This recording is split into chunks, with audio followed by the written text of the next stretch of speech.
President Buhari launches Agenda 2050 aimed at increasing real GDP growth by 7%. Bola Tinubu rejects request made by Rivers State Governor for refund for construction of federal roads.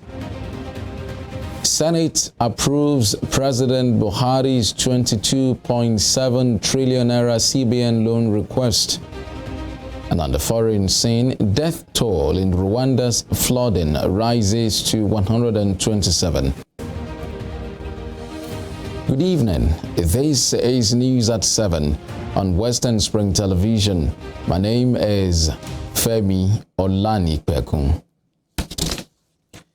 President Muhammadu Buhari has launched the Nigeria Agenda 2050, a plan aimed at increasing real GDP growth by 7%, creating 165 million new jobs and reducing the number of Nigerians living in poverty to 2.1 million in 2050 from the 83 million estimated in 2020. The launch took place shortly before the commencement of this week's Federal Executive Council meeting at the council chambers of the Presidential Villa, Abuja. It comes about 7 weeks after the FEC approved the policy document on March 15th and nearly 3 months after the National Economic Council endorsed the agenda. At the launch, the president said the vision is a product of a dynamic knowledge-based economy to provide sustainable development by 2050. Buhari first inaugurated the National Steering Committee for the preparation of the Medium-Term National Development Plan 2021 to 2025 and Nigeria Agenda 2050 in November 2020. The steering committee is the superintendent, the preparation of the Nigeria Agenda 2050 and the National Development Plan 21-25 to succeed the Nigeria Vision 2020 and the Economic Recovery and Growth Plan 2017-2020, respectively. Your Excellencies, distinguished ladies and gentlemen, at the inauguration I charged the steering committee to prepare inclusive plans that will cover all shades of opinion and ensure even and balanced development, as well as put in place necessary legislations for continuous implementation of plans even after the expiration of the tenure of successive administrations. This was achieved with the preparation of the Volume 3 of the National Development Plan that deals with legislative imperatives who identified binding constraints to plan implementation in Nigeria. In the meantime, President Muhammadu Buhari will join other world leaders for the coronation of Charles III and his wife Camilla as His Majesty the King and Her Majesty the Queen Consort of the United Kingdom, respectively. Presidential spokesman Femi Adesina made this known in a statement today. Adesina said the president will depart for London, United Kingdom today for the coronation slated for Saturday, May the 6th. The president will be accompanied by the Secretary to the Government of the Federation, Boss Mustafa, Minister of Foreign Affairs, Geoffrey Onyema, Minister of Information and Culture, Lai Mohammed, and other senior government officials. Buhari had in November met with King Charles III in Buckingham Palace to foster Nigeria's bilateral relationship with the United Kingdom. The president had said the current monarch, who was crowned king after the passing of his mother, speaks very well of Nigeria and wants the relationship to continue and, if possible, improve. And now to politics. The president-elect Bola Tinubu today appreciated Governor Nyesom Wike of Rivers State for his contribution to his victory at the keenly contested February 25, 2023 presidential election. Tinubu said this when he inaugurated the Rumola Road flyover in Port Harcourt, the Rivers State capital. The president-elect was understated at the instance of the governor who had supported power shift to the southern region of the country, during the presidential election, even though they belonged to different parties. Tinubu said he went through a gruesome campaign, fought hard and won, adding that he could not have achieved a victory against major opponents like PDP presidential candidate Atiku Abubakar and Labour Party's Peter Obi without structural support from people like Wike. He also expressed delight to have established a relationship with the Rivers governor and congratulated Wike's ally and Oyo State Governor Seyi Makinde, who was also at the function for the partnership. I am a very happy man. Happy because I went through a gruesome campaign, fought hard, beat myself, supported by many of you, and I won. Fair and square.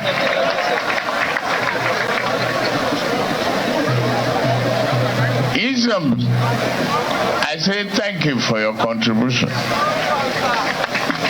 to my victory. I couldn't have done it without some structural support, as not describable in a flyover. He did not choose to serve his own interests, not about him. Rather, the interests of the nation. You promoted unity. You promoted fairness. You championed justice. Thank you. Meanwhile, the president-elect Bola Tinubu has rejected a request made by Rivers State Governor Nyesom Wike for a refund for the construction of some federal roads in the state. Tinubu spoke while inaugurating the Rumo-Okuta-Rumola flyover in Obiakpo local government area of Rivers State, while noting how the state had to amend its procurement law to enable it to source funds and complete the various flyover projects it embarked upon in record time. Wike said the project undertaken by the state ought to be done by the federal government. Responding, the president-elect told Wike that he owes him nothing, saying they are the ones living on these roads. Attesting to growing intimacy between him and the Rivers outgoing governor, Tinubu said his visit to Rivers is a promise kept. I found out that part of the problem why we're having so much uncompleted projects has to do with our procurement law. If you read the procurement law, it will take it very, very long to complete projects, because how much does our procurement law, of course the one of the federal, how much does it say? 15% to 30%. When you give a contract of 15%, before you pay another money, inflation is almost every day, and then they will come for variation because of high cost of building materials. But in our own case, I called Mr. Speaker. I said, listen, we can't continue with this. We have to amend our own procurement law and give us the latitude where we can pay a company we know that has the capacity to deliver within time. We pay that company 70%. The 12th flyover and the demand you made for refund, I owe you nothing. It's your road. You can chuckle me and make a demand. You are the one living on this road. I commend your effort. You have to lobby me to collect. The National Executive Council of the Labour Party has distanced the party from the call for an interim president and government, urging security agencies to treat any of its members found engaging in a treasonable act as an enemy of democracy. This was part of the communique of Labour Party's NEC meeting held today in Bauchi State. The communique, which was read to journalists by the Publicity Secretary, Arabambia Bayomi, was signed by the party's acting national chairman and acting national secretary Bashiru Apapa and Saleh Lawal. Meanwhile, the Labour Party's Nek Padandobi, his running mate Yusuf Dati, Abia State Governor-elect Alex Oti, and all elected national and state assembly elections for attending what he termed the legal NEC meeting convened by Abure. And in Edo State, Governor Godwin Obaseki today dissolved the State Executive Council. In a press statement by Special Advisor Media Project to Obaseki, Crusoe Sagie, the governor expressed appreciation to members of the council for their service to the government and the people of the state. The governor also said that beginning from today, all special assistants and senior special assistants have been relieved of their appointments. The state cabinet was dissolved during the weekly executive council meeting today. Elsewhere, Majority Leader of the House of Representatives Alhassan Doguwa says his alleged murder trial cannot stop his bid to contest for the speakership position of the 10th National Assembly. Doguwa spoke in Abuja today when he officially declared his intention to contest the number 4 seat in the country. Doguwa said he is innocent of the murder allegations against him until he is proven guilty by a court of competent jurisdiction. The Kano All Progressives Congress legislator said he is competent and it is his turn to be the speaker. Doguwa polled 41,573 votes to defeat his closest challenger, Yusha Salisu of the New Nigeria People's Party, NNPP, who got 34,831 votes during the April 15th supplementary election. Will be serving his 5th term when the 10th House is inaugurated in June. Senate President Ahmed Lawan says the security situation in some parts of the country is deteriorating, but the military has done a good job in trying to fix it. Lawan made the comments after Senator representing Plateau North Estefanos Gyang drew the attention of the Senate to some attacks by bandits in some communities in Plateau. In personal explanation to his colleagues today, Gyang lamented that the bandits have become so emboldened that they give notices before attacking their targets. But Lawan blamed the worsening security situation and the lack of resources. Thereafter, the Senate observed a minute's silence in honor of all those that were killed in the attacks. And to judicial matters, the Presidential Election Petitions Court has fixed Monday, May 8th, for the hearing of the petitions challenging Bola Tinubu's emergence as the president-elect. According to Tinubu's legal team, Monday's hearing is a pre-hearing session and will settle pending applications, after which a timetable will be set for hearing of the substantive matters. Tinubu, who is the candidate of the All Progressives Congress (APC), was declared winner of the February 25th presidential poll with 8,794,726 votes. A candidate of the People's Democratic Party (PDP), Atiku Abubakar, and Peter Obi of the Labour Party have both filed separate petitions challenging the outcome of the presidential election. They are also contesting that the president-elect failed to get the majority of lawful votes cast at the poll. The candidates further contend that Kashim Shettima, vice president-elect, had a double nomination contrary to the Electoral Act. You are watching News at 7 on Western Spring Television. Still to come, Senate joins House of Representatives to appeal to Central Criminal Court for leniency in sentencing Ike Ekweremadu and his wife. We'll bring you more on these when we return.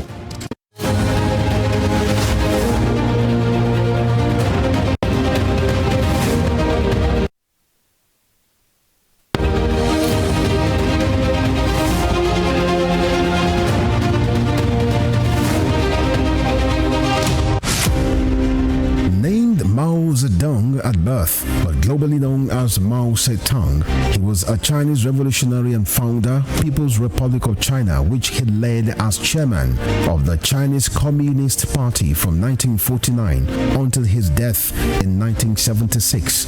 He was a communist who believed in the attainment of power by the instrumentality of gun. His wise saying, "Political power grows out of the barrel of gun," formed the major plank of his revolutionary struggle for the control of China. In the long span of his leadership and political power, Mao Zedong relentlessly entrenched the communist philosophy in China, which emphasized the revolutionary struggle of the vast majority of people against the exploiting class and their state structures. The communist leaders defined the class struggle as people's war. Mao Zedong was a story of grass to grace, having risen from peasantry to preeminent status as China's most respected leader. Western Spring Television identifies Mao Zedong as a major character in history. The Korean War of 1950 to 1953 pitched North and South Korea against each other in response to intrigues by nations beyond their border with different interests from those canvassed by the two brother nations. The Korean War had all the nuances of an external conflict induced by powers that were interested in subjugating North and South Korea. Japan had leveraged on its military power to annex Korea in 1900 and imposed a military union that did not sit well with the citizens. Japan not only lost its war of conquest against Korea, all its powers were obliterated by the effect of the World War II. The end of World War II got Korea divided into two nations along 38 parallel lines by the instrumentality of the United States of America and the Union of Soviet Socialist Republic. The Korean War lapsed into a Cold War when it stopped the prying eyes of external forces into the internal affairs of a nation now divided along its north and southern territories. Western Spring Television identifies the Korean War as a major event in history.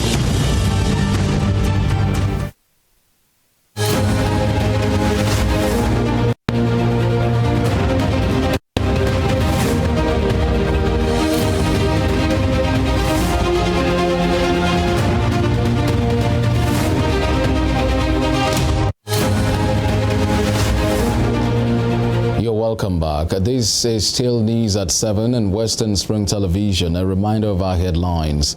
President Buhari launches Nigeria Agenda 2050 aimed at increasing real GDP growth by 7%. Bola Tinubu rejects request made by Rivers State Governor for refund for construction of federal roads. And Senate approves President Buhari's 22.7 trillion naira CBN loan request. On the foreign scene, death toll in Rwanda's flooding crisis rises to 127. A federal high court in Abuja has discharged Nicholas Ashinze, a former aide of Sambo Dasuki, of money laundering allegations. The ruling of the court followed the withdrawal of the case by the Office of the Attorney General of the Federation. Ashinze was arraigned alongside an Austrian security consultant, Wolfgang Rheil, a retired military intelligence officer, Sagir Mohammed, and a legal practitioner, Eddie Diong. They were rearranged by the Economic and Financial Crimes Commission, EFCC, and a 13-count money laundering charge to the tune of 1.8 billion naira in October 2017. The money was alleged to have emanated from the office of the former National Security Advisor, where Ashinze served as special assistant. The defendants, however, pleaded not guilty to all the counts preferred against them. The Senate has joined the House of Representatives and the ECOWAS Parliament to appeal to the Central Criminal Court, Old Bailey in London, for leniency in the sentencing of Senator Ike Ekweremadu and his wife Beatrice. The Senate's decision to appeal for clemency followed a motion raised by Senator Chukwuka Utazi during today's plenary session.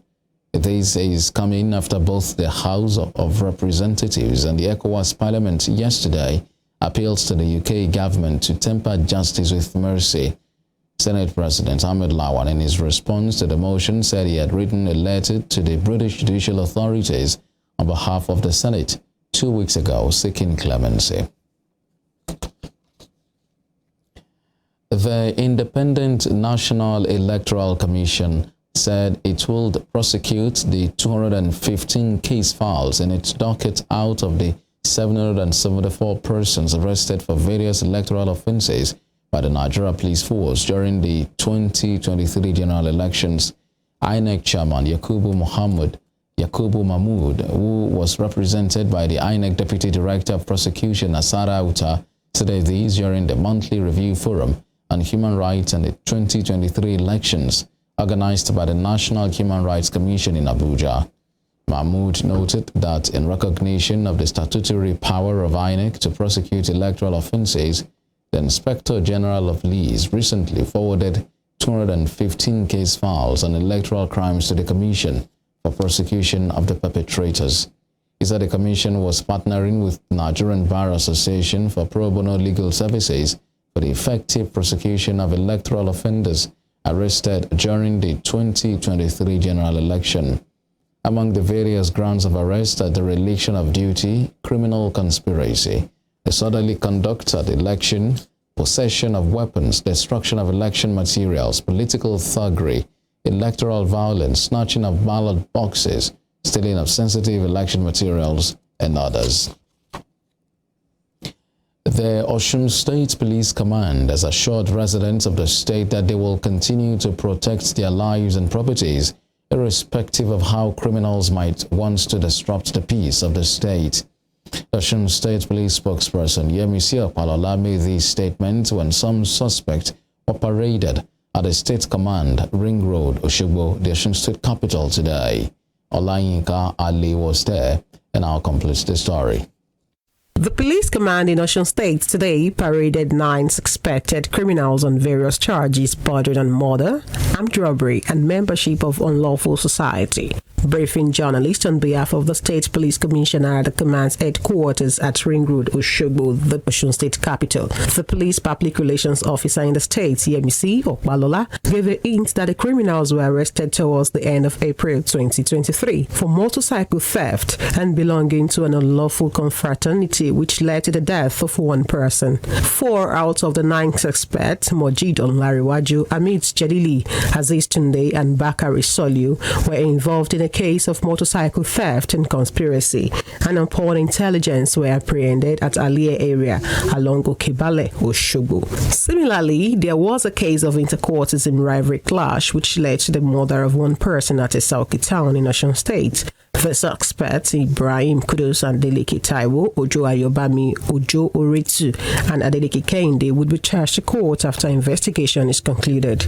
On the 30th April 2023, at about 6 a.m. in the morning, upon intelligence which revealed that some hoodlums suspected to be notorious motorcycle snatchers who have been terrorizing Oshogbo and its environs were sighted at Alie area along Okebale, Oshogbo. The police team from the Special Anti-Cultism Unit swung into action immediately, and the above suspects were arrested. Some of the suspects, like Bakari Soliu and Aziz Tunde, denied involvement in the crimes, while Mojeed Onlariwaju owned up to his involvement. My house last week, Saturday, and I hear the Q1 Alura guy, and I feel it when I'm here. But I don't want to run away because I don't know anything about it. That is why I stay in my house. But in the middle of the night, Saturday to Sunday, I saw the military man come arrest me. And I don't know what next. That is why I'm here.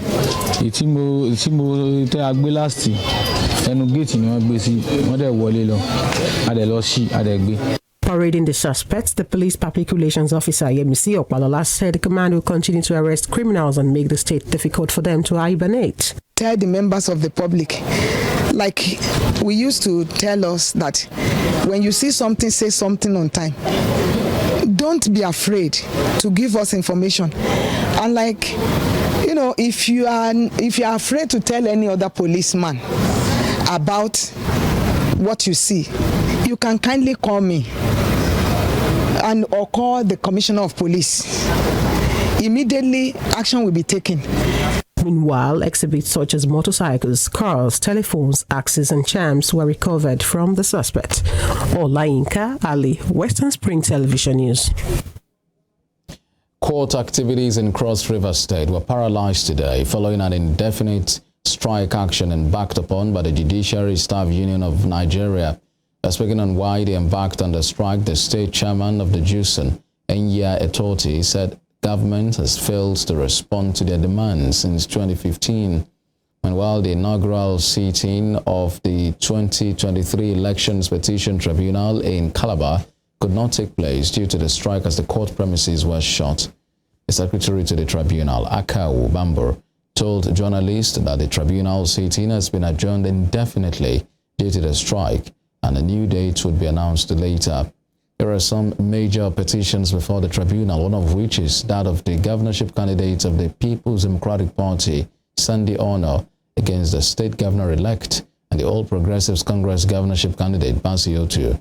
Also before the panel is the petition by the state governor, Ben Ayade, who is seeking to reverse his loss of the Cross River North senatorial election to Jarigbe Agam of the People's Democratic Party, PDP.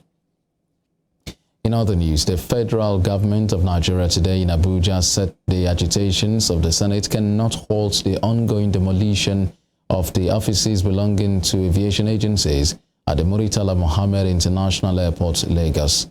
Minister of Aviation Hadi Sirika made the federal government stance known after this week's Federal Executive Council meeting presided over by President Muhammadu Buhari at the State House, Abuja. His remarks come barely 24 hours after a motion by the Upper Legislative Chamber directed the federal government to halt the demolition works to allow the Senate Committee on Aviation, chaired by Senator Biodun Olujimi, to intervene. The Senate on Tuesday directed the Minister of Aviation to stop the planned demolition of aviation agencies' offices in Lagos, pending the outcome of intervention being made by its Committee on Aviation. But reacting to a question on the matter, Sirika argued that the Senate resolution is only advisory and cannot stop the demolition. The Senate has approved the sum of 22.7 trillion naira that was spent by the executive arm of government without initial approval of the National Assembly. The Legislative Chamber approved the request today after Senate leader Ibrahim Gabir presented a report. Gabir said some of the beneficiaries of the funds are the Office of the Accountant General of the Federation, Ministry of Foreign Affairs, ECOWAS National Unit, Nigeria Bulk Electricity Trading, Azura Power West Africa, Niger Delta Power Holding Company, and AcuGas Limited. The 22.7 trillion naira is the money borrowed by federal government from the Central Bank of Nigeria through the Ways and Means Advances. President Muhammadu Buhari had asked the Senate to approve the sum in December 2022, but some senators, mostly of the opposition, kicked against it. They demanded that records of what the funds were spent on be provided before approval is given to his request. Minister of Interior Rauf Aregbesola says corrupt officials are undermining the efforts of the Nigeria Immigration Service as sanitizing the passport application process. Speaking in Oyo State while inaugurating the NIS passport front office in the town, Aregbesola said the NIS has not, at any given time, experienced a shortage of passport booklets. On Tuesday, the Senate directed its Committee on Interior to investigate the complaints of delay in the renewal and issuance of international passports across the country. These followed complaints by Nigerians that they could not renew or get fresh passports from the NIS. Aregbesola said the excuse of passport shortage is a lie being circulated by a few corrupt officials of the service to extort the applicants. The minister said the NIS has improved its services, adding that only a few countries could boast of the type of passport Nigeria has, which he said is one of the best in the world. And while some Nigerians living in the United States have protested their inability to renew their international passport at Nigerian embassies and consulates across the U.S., speaking with WSTV News. One of the affected Nigerians, Bolaji Gray, lamented that they came to the Nigerian embassy in New York to renew their passport and appointment, only to be told that the National Identification Number, NIN, needed for the renewal could not be found on the database.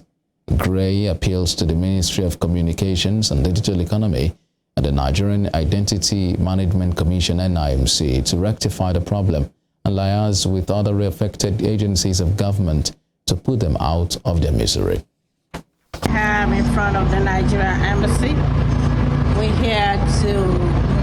I'm here to get my passport.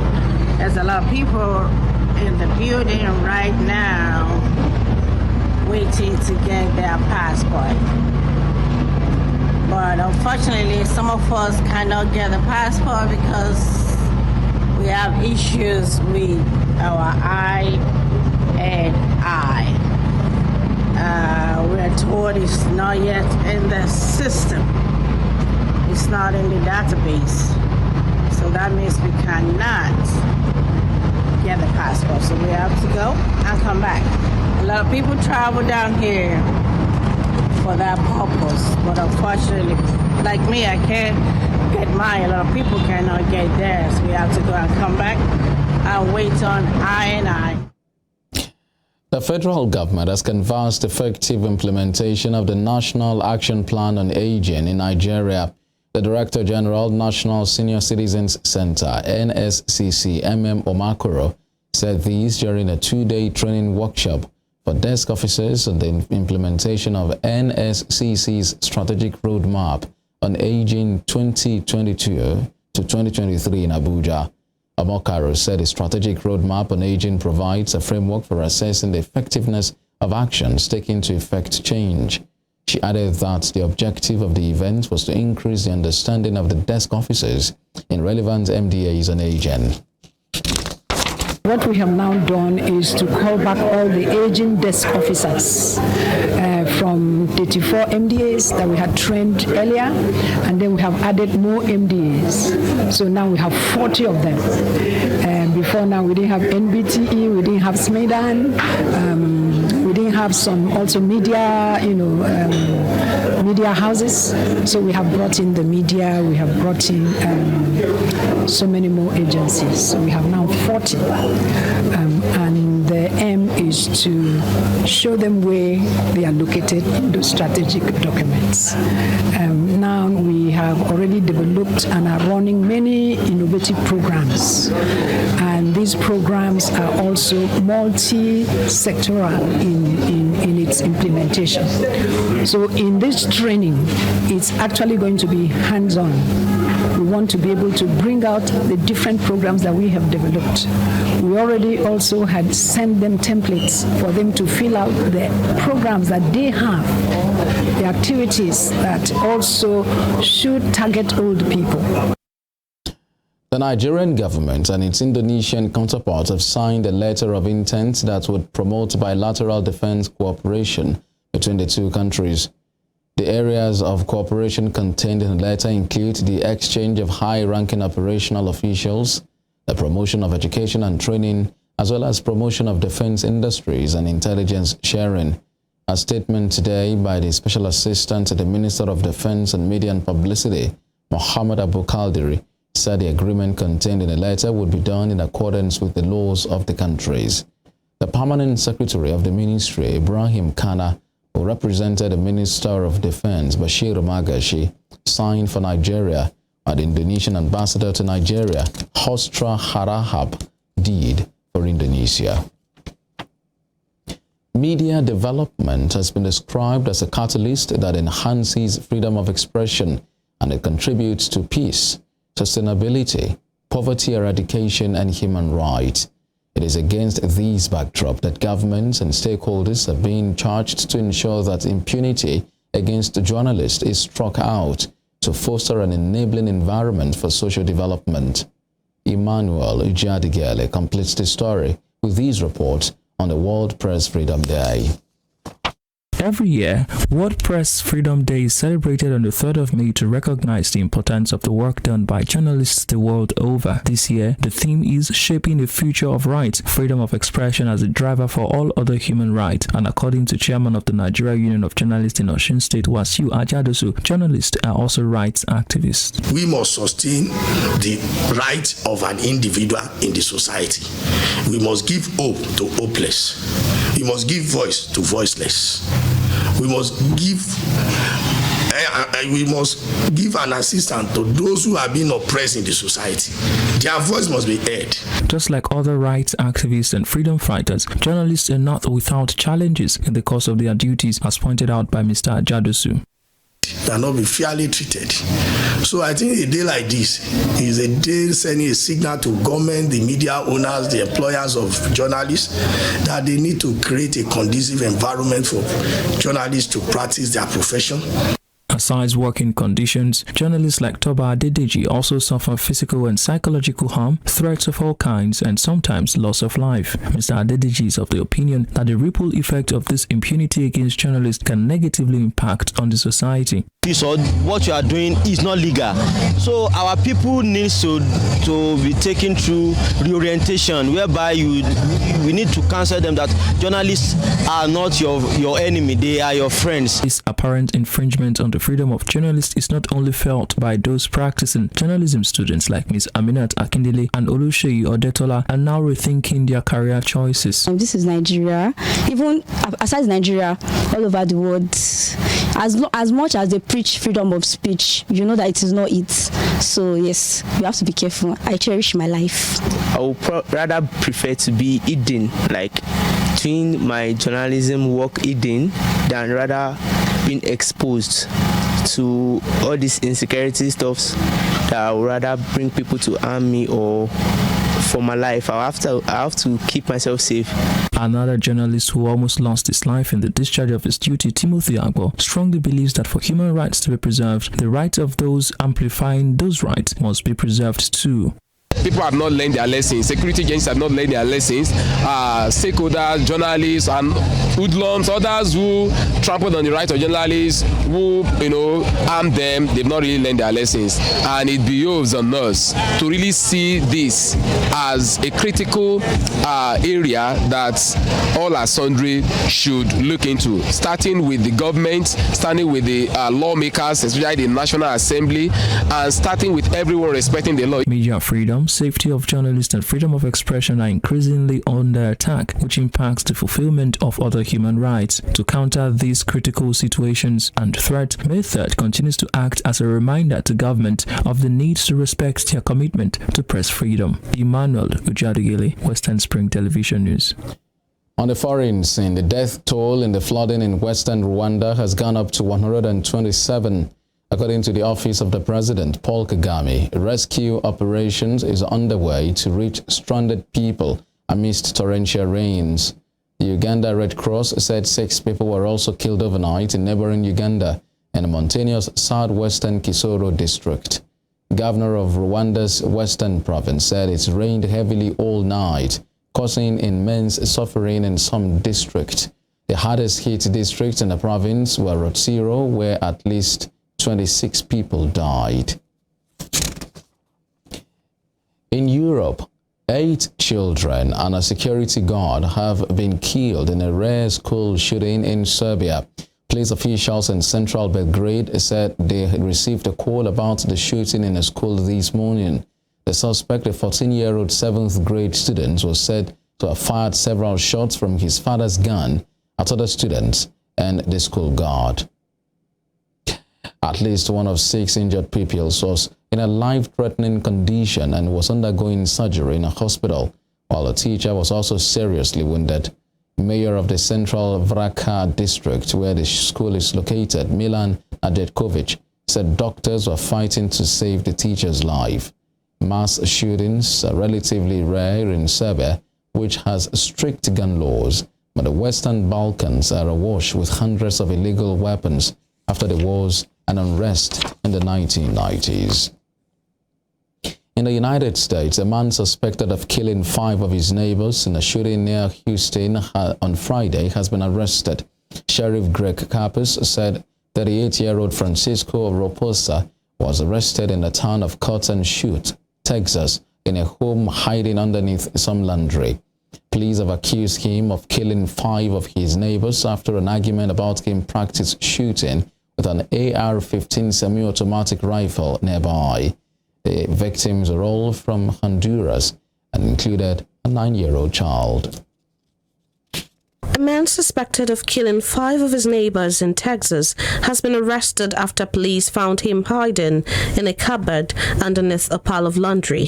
Francisco Oropeza, the suspected attacker, had eluded authorities since the mass shooting on Friday in the small town of Cleveland in southeastern Texas. San Jacinto County Sheriff Greg Capers told reporters at a news conference on Tuesday night that he was caught hiding in a closet underneath some laundry. Bottom line is, we now have this man in custody. He was caught hiding in a closet underneath some laundry. They effectively made the arrest. He is uninjured, and he is currently being taken to my facility in Cold Springs.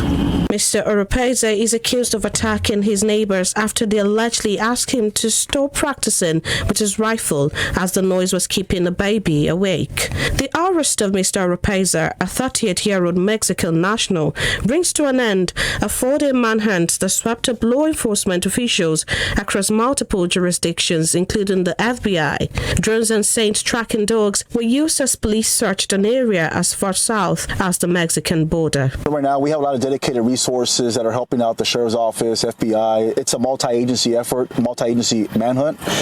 We have Texas Rangers, tactical teams, air support, drones, pretty much every resource that we have right now at our disposal at the state level dedicated to this manhunt. The governor just recently announced a $50,000 reward in search and also the apprehension of the suspects. The incident took place on the night of April 28 when the suspect barged into his neighbor's home and opened fire, killing 5 of the 10 people inside, including an 8-year-old boy. Authorities deployed hundreds of law enforcement officers to look for the suspect and offered a reward of $80,000 for information leading to his capture. FBI Special Agent Jimmy Paul told reporters that a call to the bureau's tip line ultimately led law enforcement to Oropeza, who was arrested north of Houston at about 6:45 p.m. on Tuesday. So just wanted to say, first and foremost, the victims and their families are in the forefront of our minds, and we're extremely delighted that the suspect was captured. The tip for the suspect's location came in through the FBI's tip line, and we just want to thank the person who had the courage and bravery to call in the suspect's location. Special Agent Paul, Ted Williams, Fox News. Do you know if this individual will be facing federal charges? Currently, it's an ongoing investigation, and he's being charged by the San Jacinto County Sheriff's Office. The police said most of the victims were shot in the head, and they were all from Honduras who lived there, but were not all family members. According to Sheriff Capers of San Jacinto County, the suspect was taken into custody by members of the Border Patrol Tactical Unit, or BOTAC, which is a specialized unit. While U.S. immigration officials said Oropeza will be charged with 5 counts of murder, adding that the alleged attacker was deported 4 times between 2009 and 2016. An investigation is underway into how the suspect obtained the weapon used in the killings, which was an AR-style rifle. Temitokbe Ajijolaluola, Western Spring Television News. In the United Kingdom, Security Minister Tom Tugendhat has insisted that anti-monarchy groups will be allowed to protest at the King's coronation on Saturday. His comments came after one group planning a demonstration on the coronation route was warned of new laws banning serious disruption. Republic, which campaigns to abolish the monarchy, accused the Home Office of sending an intimidatory message. However, Mr. Tugendhat said the anti-monarchy groups had the liberty that anybody in the United Kingdom has to protest, but they do not have the liberty to disrupt the activities of others. He added that the complexity of the security operation for the coronation was heightened by the presence of foreign leaders. So I'd say to anybody who's thinking of doing anything like that, think of your fellow citizens. Think of your friends, your family, and your neighbours. Think of what this is about for many, many people. This is a moment when the country can come together. Whether you're a royalist, whether you're not, this is a moment where you can celebrate the family, the community that you're in. You can celebrate what it means to be British in an open, in a caring way, and make sure that you're there for each other. I think this is a huge opportunity for the country, and it's a major moment for us to come together, and I think that's something to celebrate. I'd say it's not for me to choose who the king marries, and the king chose to marry Camilla, and so I respect his choice, and I'm very much looking forward to meeting her one day as queen. Elsewhere, the city of Kherson, near the front line in southern Ukraine, will be under curfew for 58 hours from today as Ukraine prepares for a spring offensive. Long curfews have been used by Ukrainian authorities in the past to facilitate troop and arms movements. The head of Kherson's regional military administration, Alexander Prokudin, said the curfew would last from Friday till Monday. Prokudin said residents could go for short walks near the houses or visit shops, but should carry identity documents with them. The curfew announcement came as officials said 3 people were killed and 5 injured in a Russian strike on Kherson's only working hypermarket today. Police in Brazil have raided the home of former President Jair Bolsonaro as part of an investigation into falsified COVID-19 vaccination documents. In a statement today, federal police said they conducted 16 raids in Rio de Janeiro and the capital Brasilia, targeting a criminal network believed to have inserted false COVID-19 vaccination information into public health systems. The statement did not name Bolsonaro specifically. Police said a false vaccination certificate, which occurred between November 2021 and December of last year, resulted in the alteration of the true COVID-19 vaccination status of the individuals in question. The vaccine investigation is one of several probes targeting the former far-right leader, a COVID-19 skeptic, who during his tenure repeatedly downplayed the dangers of the virus and rejected the need for public health restrictions. And still ahead, CBN says over 57 million citizens have enrolled for the BVN as at March 31st, 2023. We have more on these and other business stories after this break. Please do stay with us.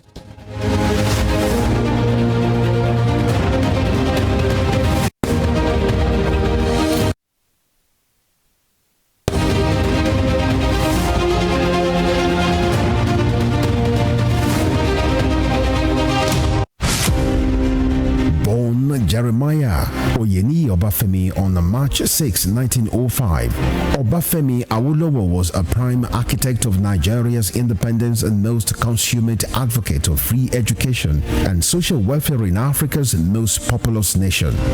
Erudite politician, thinker, and philosopher, Awo was fondly addressed by associates and political colleagues, brought his unique attributes to bear on governance in the defunct Western region. He administered as leader of government business and the premier between 1955 and 1958. Obafemi Awolowo's premiership witnessed pioneering in multi-sectoral policy initiatives and execution. The Western region under his administration paraded several enviable records. First television station in Africa, first real estate in Nigeria, first high-rise building in Nigeria, first modern sports stadium in Nigeria, first agricultural settlement in Nigeria, first modern civil service secretariat in Nigeria, and first industrial estate in Nigeria. His face is on 100 Naira denomination as a mark of honor for his distinguished services to his country. Western Spring Television identifies Obafemi Awolowo as a major character in history.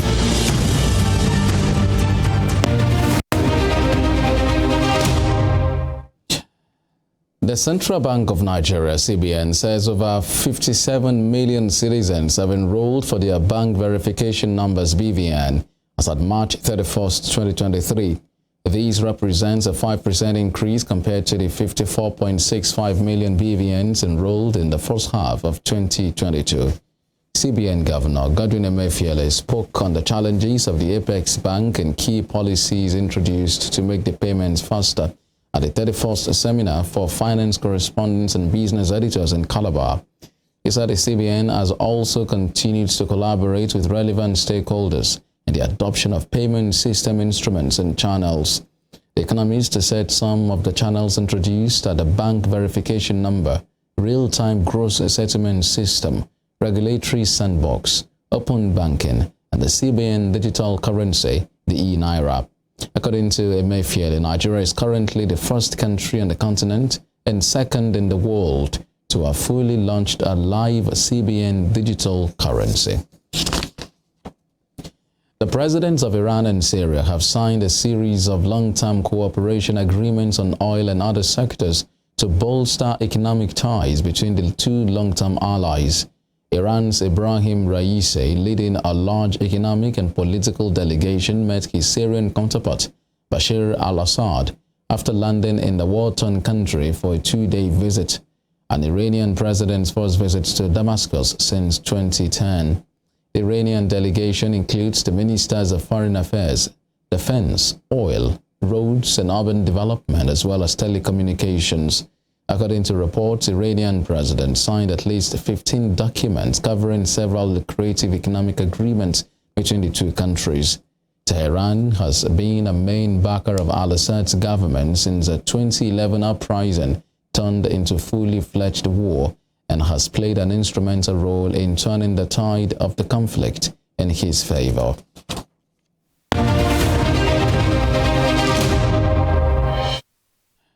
Well, to some sports stories now, Arsenal have condemned the dangerous and totally unacceptable behavior of a 21-year-old man who has been arrested for shining a laser in the face of Chelsea winger Mikhailo Mudryk.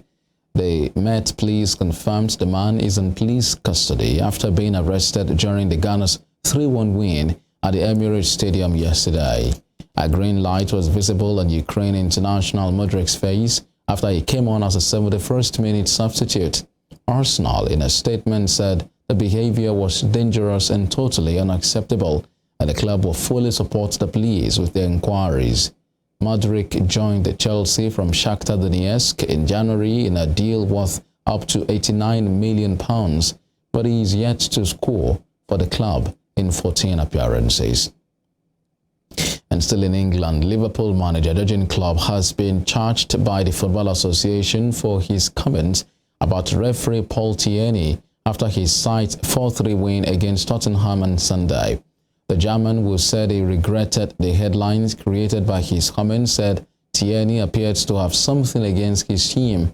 The FA alleged Klopp's comments constitute improper conduct. Klopp has until Friday, the 5th of May, to respond to the charge. And that's all at this hour. But before we go, here is a major recap of our major stories. President Muhammadu Buhari has launched the Nigeria Agenda 2050, a plan aimed at increasing real GDP growth by 7%, creating 165 million new jobs, and reducing the number of Nigerians living in poverty to 2.1 million in 2050 from the 83 million estimated in 2020. The president-elect Bola Tinubu has rejected a request made by the Rivers State Governor Nyesom Wike for a refund for the construction of some federal roads in the state. And the Senate has approved the sum of 22.7 trillion naira that was spent by the executive arm of government without initial approval of the National Assembly. And the foreign team, we told you that the death toll in the flooding in western Rwanda has gone up to 127. Please do follow us on all of our social media handles on Facebook, Instagram, and Twitter at Western Spring Television. You can also watch us live on our YouTube channel at Western Spring Television. My name is Femi Olanikwek. Thanking you so much for watching and asking you to have a sweet night rest. Good night.